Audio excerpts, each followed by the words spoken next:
Hey guys, in today's video I'm going to show you how to plant and stake a mature root ball tree and discuss the aftercare once it's been planted. This method is transferable to a range of tree sizes and species, and the best time to do this is between November and April. It's December now, so let's get started.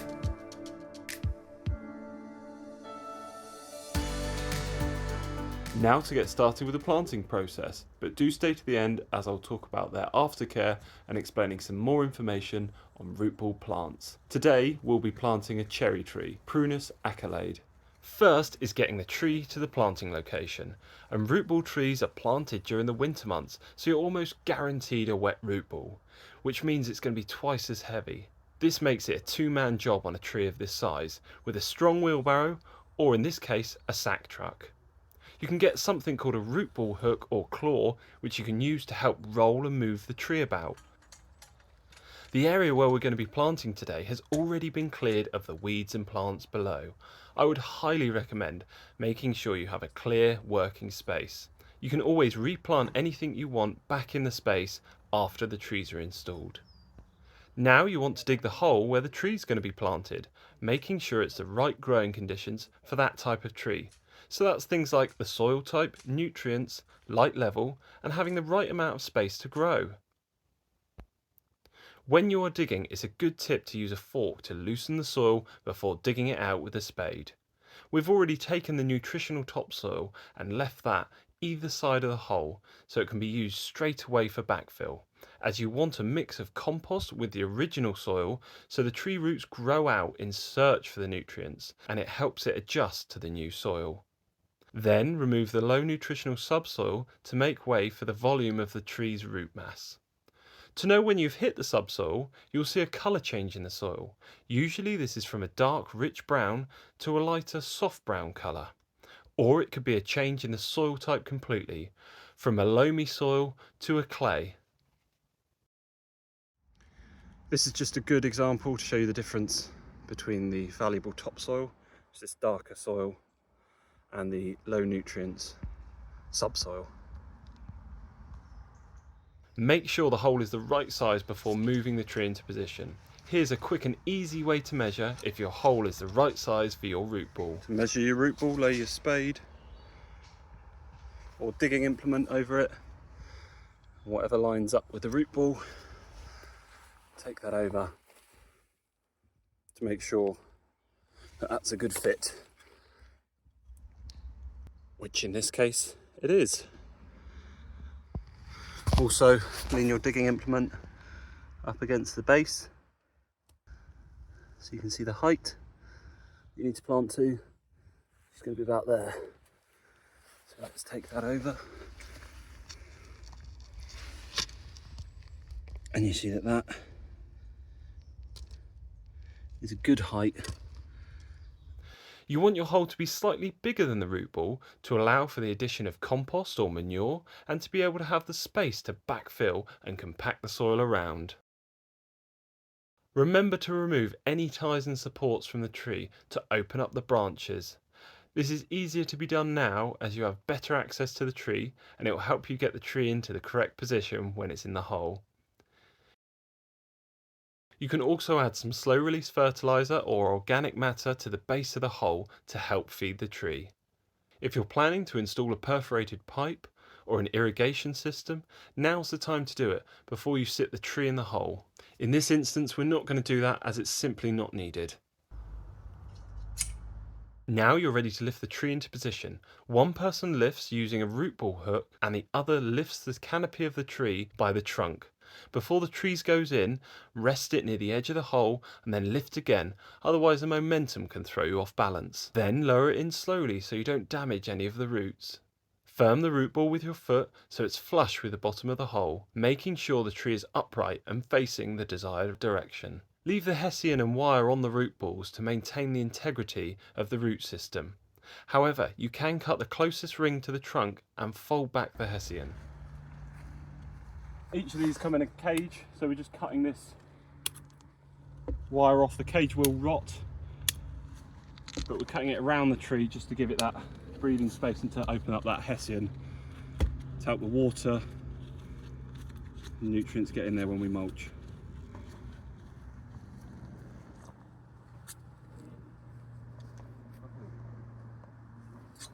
Right, once you've stood back and you're happy with it, that it's nice and straight, then you can start to backfill it. You've got two options when you're backfilling. Obviously you can pour in the topsoil that you've dug out, or you can collapse a bit of the sides with a fork, like so.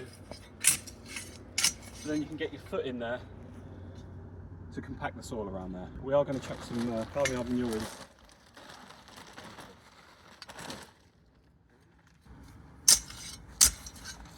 So just loosening the sides just to collapse them in, and that gives us enough of a gap to get our foot in there, save you digging a big hole.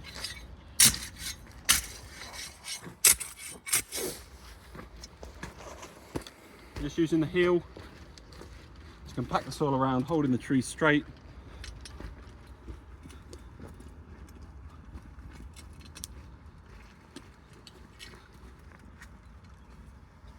There we are. So we've put half the compost in, and the other half we're going to press on the top with a mulch, so when it rains that will leach into the soil and provide the nutrients there. And also helps to insulate the root system as well. Now, if your tree has a slight bend in the trunk or isn't quite straight, during staking and tying, this can be adjusted to train it to grow straight. So these are tannalised treated round fence stakes, and we're doing the method of putting two, one either side, with a cross member down there on the back, as that's the strongest way to do it. Some people will do it at a 45-degree angle, but when you've got something this thick and tall and it's next to a fence, the wind's going to come over this way, so it's best to do the cross member method. And also you want to bear in mind that the stakes are wider, thicker than the tree there, so you want to always bear that in mind. When the tree gets thicker than the tree stakes, then these guys can come off if the tree's established enough. Another thing to consider is where your root ball is. Make sure you're not stabbing these through the root ball, so you need to remember where your circle is, where you dug the hole for the root ball, and then you can whack these in with a post rammer or sledgehammer. Last thing I will say is when we're putting the cross member on, we're going to put it on the back. We're going to put the cross member on the back because the wind is coming from this direction, so it stops this from rubbing. If we put it on the face, it's going to constantly hit that and cause damage to the bark and the tree itself. Right, if we whack it in then.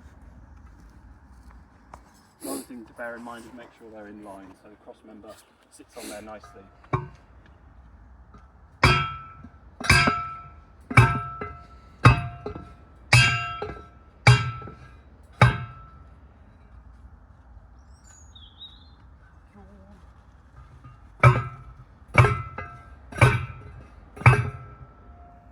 It's always helpful to have someone stand back and iron those heights.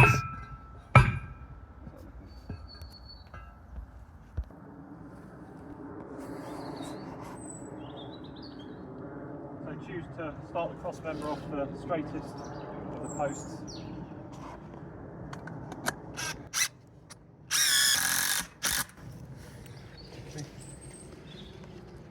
And then you'll need to judge, have someone help down a bit, level it over.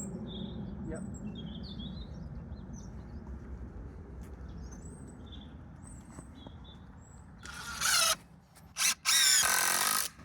Lovely. And if I bring you around here, you can see that this isn't rubbing or touching the tree, because that's where we're going to put a bung to hold it tight to the rail here. So this is the tie. It's easy to get it on a roll like this because then you can cut it whatever size. And then this would be a tree bung that we're going to attach.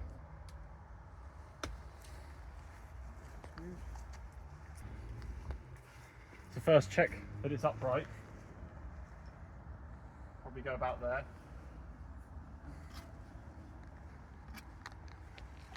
And just make a scribe on the back to mark where you're going.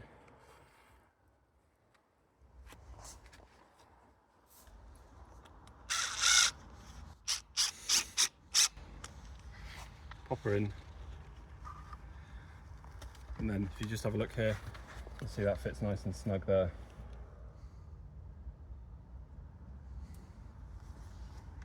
Right.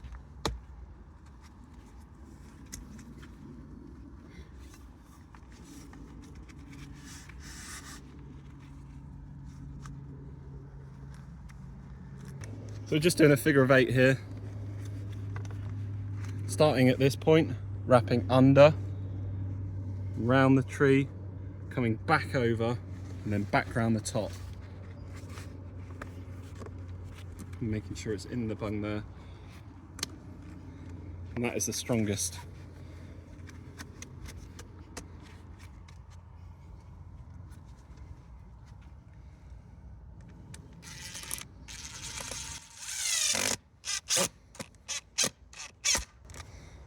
Strongest hold there. Putting 2 screws in just to secure that. So 3 screws in total, 1 to secure, then you wrap under, across the face, back up and round here, and then you've got this on the top. What we'll do is cut a bit of excess, so over the years we can release the tension on here as this expands and loosen the strap.